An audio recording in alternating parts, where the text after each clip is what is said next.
Winter Weather Update, sponsored by Egan Insurance Agency. Family to family, business to business since 1954. I'm meteorologist Amber Wheeler with a new update for you with our winter storm to our north, our wind and cold for us, and the rain that's moving out of here. So a lot happening across the nation.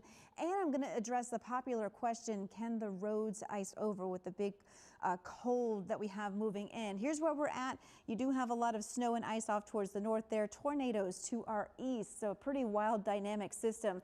And now we've got this cold air freely flowing into southeast Louisiana. We have dropped from the 70s to the low 40s, even the 30s on the North Shore. We are about 30 and near 40 degrees colder than we were in the morning. So we had a warm start, that front moved through, and then that cooled us down. Now we've got a lot of water out there that is still evaporating. The winds are still pretty strong, and that helps us out. That really evaporates those the rain on the roadways, and that's what's going to help us from icing up. We have a tool with Viper where we can get the estimated road temperatures. And here's what I have all across the state. We've got some upper 40s on the North Shore with some 50s on the South Shore. Again, this is not going to be air temperatures. This is going to be your road temperatures, because remember, the road temperature, the actual air temperatures are much colder than these temperatures on the road. The road cools down a lot slower than the air. So until these numbers get to below freezing, and it's not likely, we're not likely to see icing concerns on the roadway. I understand the concern from local officials with bridges and maybe light colored roadways, which can quite often cool a lot faster. But it looks like that cold air may not catch up with us fast enough before we get all that water to evaporate. So that's really in our favor, the fact that it is so breezy out there. Not expecting an icy problem there on Monday morning. Doesn't mean that you can't see maybe an area maybe at the behind your garage that maybe didn't get a lot of wind, that has a sheen of water still, that could maybe ice up on a Tuesday morning or Monday morning when we fall down to the low 20s on the North Shore. That would be an isolated area that would see that, and it's not likely. So we've got this extreme cold warning that's really into play here tonight at 6 p.m. It lasts until 2 p.m. or excuse me, in the morning, 6 a.m. on Tuesday morning. There's a lot happening for our watches and warnings here. So again, extreme cold warning today at 6 p.m. until Tuesday morning. No real warm-ups are in sight here anytime soon. We're going to keep this cold pattern all week and even into the next weekend. But this extreme cold warning, again, is in effect until Tuesday morning.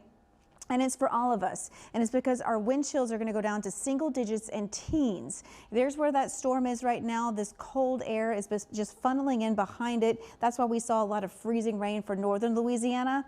The rain and storms that we had that moved through for us this morning, that is still exiting. Some folks still seeing just a little bit of light rain there, but the mouth of the river, I'm seeing those storms starting to exit. These are not strong, not expected to be.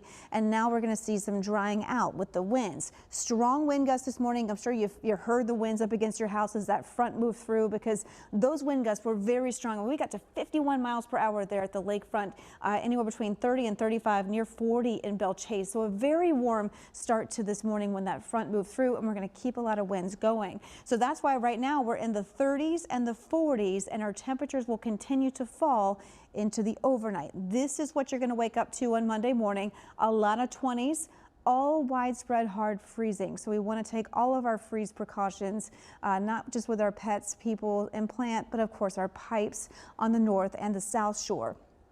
You add the wind that we have into play here, and that's going to stick around, and that makes it feel a lot colder. Now, these are the wind gusts. The actual wind chill factor gets calculated by the sustained wind speeds. And what the wind chill is basically what your skin is going to feel like, not what another inanimate object will feel like. It has a lot to do with the moisture in your skin evaporating. That's a cooling process, and that's how we get that wind chill factor here. So those winds are going to stay strong. Here's tomorrow morning, and so you're talking a kind of a breezy morning, and you add the 20s for temperatures, and you add in those winds.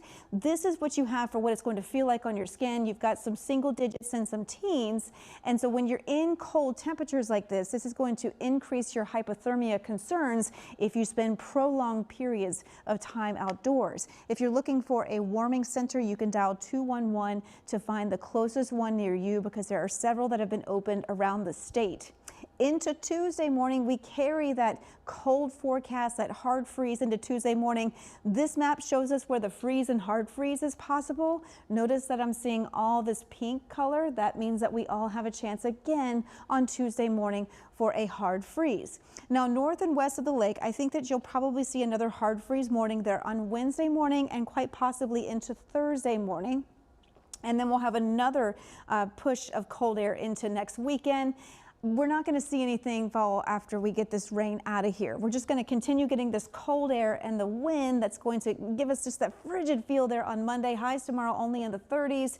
You've got highs trying to rebound a little bit on Tuesday, but we're still talking the 40s for those temperatures. So it is just going to be frigid for a few days here. So here's what you have for your daytime highs. Wind and cold upper 30s there on Monday, trying to recover to the 50s before another front moves through into next weekend. I'll be back on here at 5 o'clock for another live stream with more updates for you. And then tonight, Bruce Katz and I will have a special live stream at 9 o'clock. We'll go over all the forecast changes and what you can expect heading into your new work week. Stay with us. From Fox 8, your weather authority, this has been a severe weather update, sponsored by Egan Insurance Agency. Family to family, business to business since 1954.